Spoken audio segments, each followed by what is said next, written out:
Welcome to this Union Talk recap episode.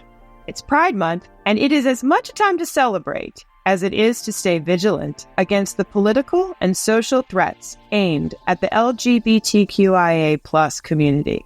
We've seen states work overtime to restrict the discussion of gender and sexuality, silence gay educators, and attack trans kids looking for gender-affirming care. We've also seen groups like PFLAG and others band together to fight for justice. In today's recap episode, we revisit Randi's one-on-one chat with Brian Bond, the executive director of PFLAG, to discuss not only the strides the community has made, but what steps they and their allies can take right now to ensure equity for everyone. So, without further ado, let's dive into this dialogue.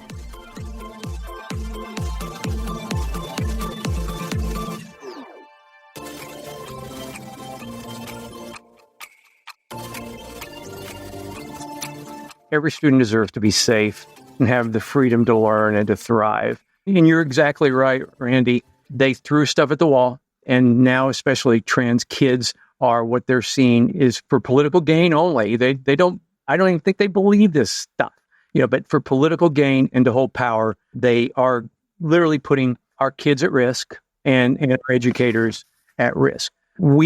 Multiple things on our front. We are working with GLSEN, NCLR, and GLAD with 1A, with the toolkit, if you will, called safeschools4all.org, which we're trying to make sure that parents are prepared to handle the attacks that are coming forth. We are actively training parents to be able to utilize their voices when it comes to speaking out, whether it be a school board, city council, state legislature, whatever it is.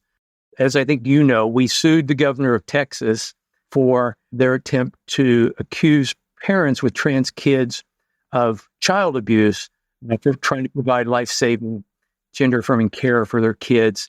And I'm really kind of excited. This month, and I alluded to this when we were talking the other day, we just signed an MOU with the state of Florida, which, as you know, has just been ground zero along with Texas. And I don't want to leave out the Alabamas, the Mississippis, the Oklahomas, the Missouris, all under attack. But Texas and Florida especially have unique places in this because of their governors. We signed an MOU with Quality Florida where we will, first time ever, we will be paying for a staffer embedded in their schools program to literally be that interface between what's going on in school boards, city councils, and the state legislature and PFLAG chapters. It's kind of catch and grab, get parents that need help into the chapters, but at the same time, pull those parents out that are ready to speak out and give them the tools to be the voice. And one of the things I want to work with AFT long-term is, we can't do that in every state. So how do we do a model that allows for the continued collaboration for us to be there for educators that should not be having to deal with this alone? We have skin in the game. Our kids are in those schools. How do we better support your members and educators that want to do the right thing? This really is, from my perspective, about saving lives. That's why I'm here at PFLAG. That's why you do what you do. And I honestly believe that's why a lot of your members do the work they do. Yes. Is these kids, keeping them safe, letting them thrive, letting them grow, and fighting back against this stuff. We will win. It's just, we're kind of getting kicked a little bit right now, but we will ultimately win this. And I do believe that in my heart. Yeah, no, I totally agree with you. And I think part of both what we wanted to do in this podcast, as well as just in generally get information out to people, is that the toolkits are there. You have them.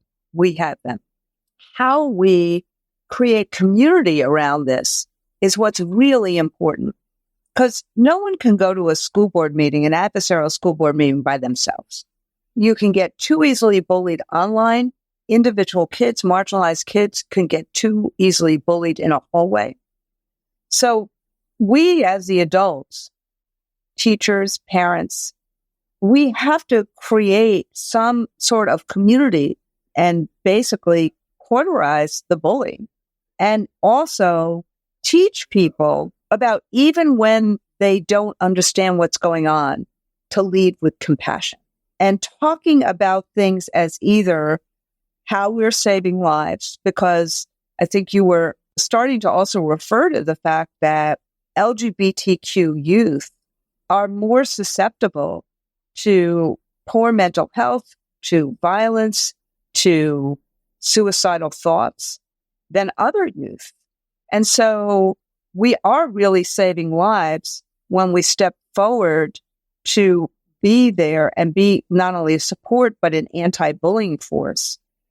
But I think it's important that we teach people how to do this together, how to go to a school board meeting together as a group, how to maybe have a counter meeting together as a group. And that's why your 400 chapters are really important, and our 3,500 locals are really important. And mapping out where we both are is going to be really important in terms of how we take this fight today. Thanks for listening to this Union Talk recap episode. To listen to the full episode, head to aft.org/Union Talk.